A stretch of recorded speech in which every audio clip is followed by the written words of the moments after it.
बचपन से ही आदत नहीं थी किसी को खटखटाने की। मैं, दीदी, भैया, माँ, बाबा, हम सब एक ही कमरे में सोते थे। मुंबई के हिसाब से जो 1 RK के दाम पे बिकेगा वो हमारी खानदानी झोपड़ी हुआ करती थी। बाबा के खराटे हमारी व्हाइट नॉइज मशीन थे और उनके सुबह के गुल्ले हमारी मॉर्निंग अलार्म। पूजा की तैयारी हो गई है? यही सवाल पिताजी माँ को जन्मदिन की सुबह पूछा करते थे। हमारे घर में पूजा की प्रथा थी क्योंकि हमारे घर में 2 चीजों का खौफ रहता था, एक मौत और दूसरा पिताजी की पाद। हम पूजा जीवन की लंबाई के लिए करते थे। वो हैप्पी बर्थडे गाना या केक काटने का रिवाज नहीं था, मगर लड्डू बनाना और पनीर की सब्जी खाने का ट्रेडिशन कायम रहता था। जब बाबा से शहर जाने की बात की तो टूट पड़े। कहते कि ये शहर ही तो है, वो गली के पास क्या खुला है तुम्हारा वो मैकडी। पिताजी को मनाना मतलब कुंभकर्ण को उठाने लेवल वाला काम था, मगर उनका सॉफ्ट स्पॉट था मेरे लिए। मैंने कहा बाबा सुनो ना, अभी शहर जाऊंगा तो अच्छी पढ़ाई करूंगा, फिर नौकरी लगेगी और कमाई भी तो होगी। बाबा रूठिए मत ना, पास में ही तो हूं, आता रहूंगा और जल्द आप लोग को भी शहर बुला लूंगा। नहीं, हमें यहां अच्छा लगता है। गुस्सैलू लगते हैं ना। मगर जब मैं निकला तो आंसू निकले, सिर्फ एक जो सिर्फ मुझे देखा। और जैसी उसकी झलक दिखी मैं बाबा के पास गया। बाबा रोज कॉल करूंगा ना, हर वक्त। शहर में जिंदगी निकल पड़ी। पहले काफी कॉल्स हुई मगर फिर कम हो गई। हर कॉल के एंड में मैं बाबा को कहता बाबा आप शहर आ जाओ, और वो उल्टा कहते तुम वापस आ जाओ। एक tug of war type relationship था हमारा। एक दिन बाबा का कॉल आया तो मैंने कहा अरे कैसे याद किया। आज उनके आंखों में आंसू हर कोई देख पाता। मां चल बसी थी।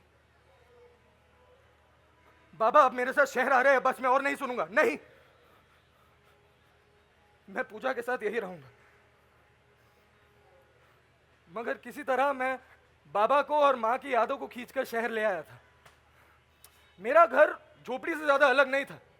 बस एक कमरे के बजाय 3 कमरे, एक वरांडा और एक पूजा का स्थल अलग से बना हुआ था। पिताजी ने तारीफ नहीं की, पर तारीफ के बजाय बस लंबी सांसें लेते रहे। और परखने के बाद अचानक कहते वो हमारे यहाँ जो मैकडी था ना वो बंद हो गया है, आसपास कहीं है तो चलते हैं। पिताजी आस पड़ोस में काफी फेमस हो गए थे। सुबह की वॉक शर्मा जी की टोली के साथ, शाम की चाय शर्मिला जी की टोली के साथ। अरे यूट्यूब के काफी शौकीन हो गए थे। उनके कमरे में एक अलग से टीवी लगवाना पड़ा। मुझसे बेहतर चलाते थे। कभी कभार जब माँ की याद आती थी ना तो उनके साथ लिपट कर सो जाता था, मगर भूल जाता था कि उनके पैर मारने की आदत नहीं गई है।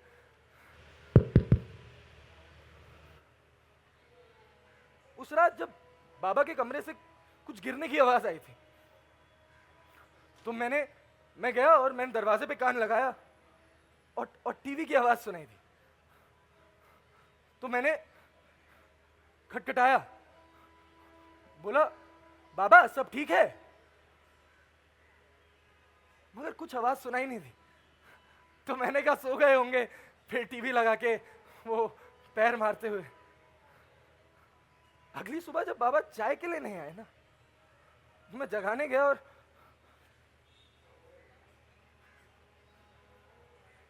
क्यों खटखटाया मैंने?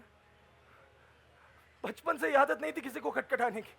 मैं, दीदी, भैया, माँ, बाबा, दरवाजा तोड़ अंदर चले जाना चाहिए था मुझे। अरे कुछ तो कर सकता था मैं। दुख तो साला इस बात का है कि उनके जाने के बाद एक आंसू तक नहीं निकला है, क्योंकि लगता है दरवाजा खोलूंगा तो वही रहेंगे।